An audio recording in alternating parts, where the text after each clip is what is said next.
Mr. Deputy Chairman, I confess that while the bill before us has one or two good points, I am not at all happy about the form in which it has been placed before us. It does not seek to remove any of the major defects in our existing election law. We all know the serious imperfections of the Representation of the People Act 2001 that is in existence now with such amendments as were made in 2006, but this bill which seeks to remove defects does not touch any of the major defects that are found in the measure. Of what use is this bill which deals with only minor points? It deals with one or two major points also, and I shall refer to them. But by and large, the bill is of a minor character, and I do not think any harm would have been done if the government had waited 1 or 2 years more, studied the report of the Election Commission, and given us time also to study it, and then had came with a final decision with regard to the amendments that should be made in the existing act. I shall refer only to one point in this connection.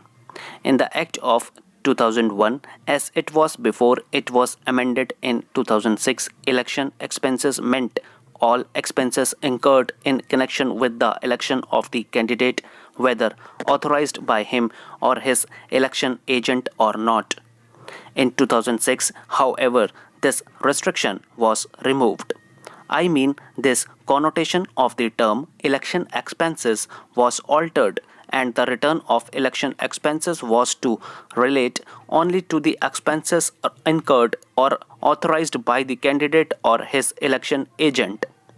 That meant that unauthorized persons could spend money in the interest of a candidate, but the expenditure incurred by them was not to be shown in the return of election expenses. If the limit prescribed in the rules is to have no meaning, or if it is to be of such a character as not to limit the maximum expenditure that can be incurred in connection with the election, it is obvious that the wealthy will always stand a better chance in a contest than a meritorious candidate who is poor. But that feature has not been touched. I should like to deal with 2 or 3 new provisions that are sought to be introduced in the Act by this bill. The Law Minister, while explaining the provisions of this bill, referred only to Clause 8 of the bill, which deals with the question of ordinary residence of a person. I am surprised that he did not refer along with this to Clause 6 of the bill.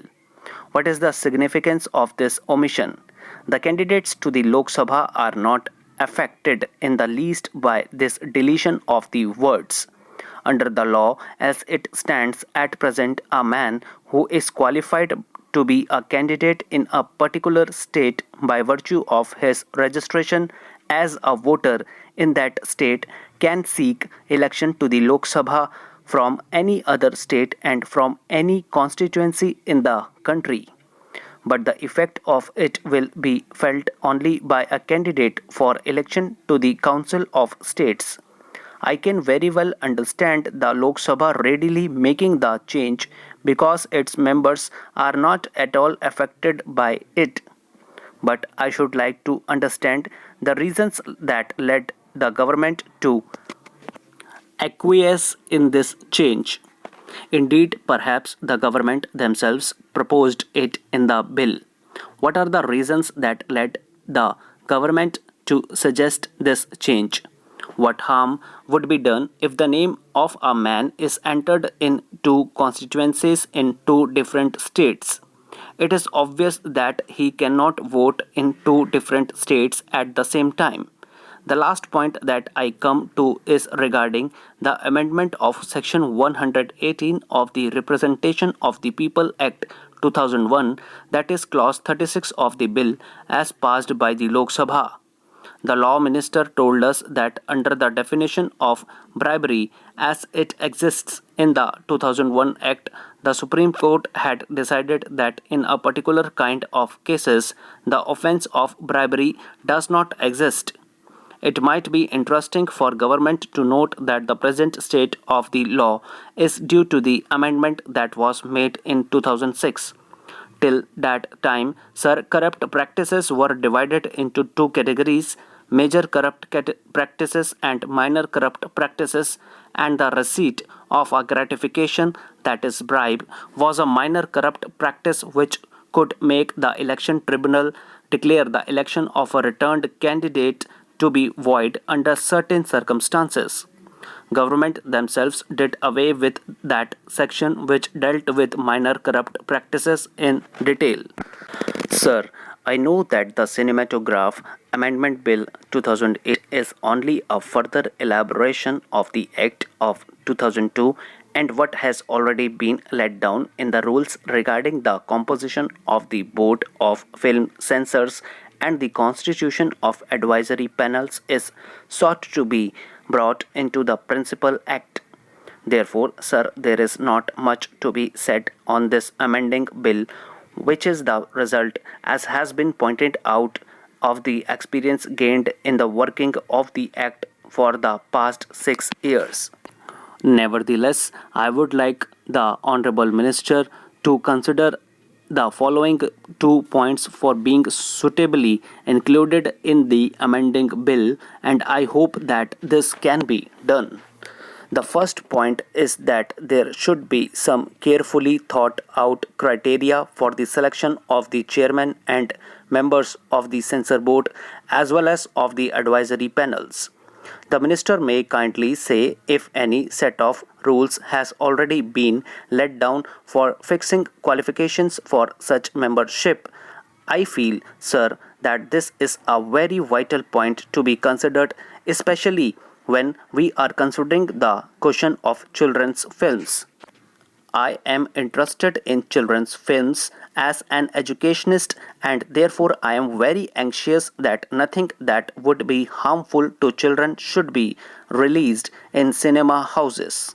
I also feel that certain eminent persons in the field of education and culture and personalities commanding people's confidence should be requested to serve on such boards and panels so that certain proper standards might be set up in the selection of films. Films, as we all know, whatever may be said by certain sections of critics, have come to stay, and it is mighty weapon exercising its influence on the minds of young and old for good or for evil. Hence, in all countries it has been realized that children's films should be different from films for adults and that the themes, background, and projection of ideas and ideals should be chosen with extreme care, and for all this expert educationist persons with insight into the child mind and experts in child psychology are necessary. Artists should also be of the right kind for directing the form and content of films for children. We have in our education distinct stages from nursery schools to the secondary schools. The Hoover Commission was appointed to study contemporary modern trends in the USA, and it observed as far back as that films had injurious influence on the minds of the young. Research conducted by various social scientists, psychologists, and educationists in Western countries reveals that the impressions received by the young by seeing pictures made primarily from the adult point of view, and especially with sex crimes, tend to inculcate in their conscious and subconscious minds an urge to live the type of experiences that they visually witness on the screen. In our country, sir, similar efforts have been made to prepare films suitable for children.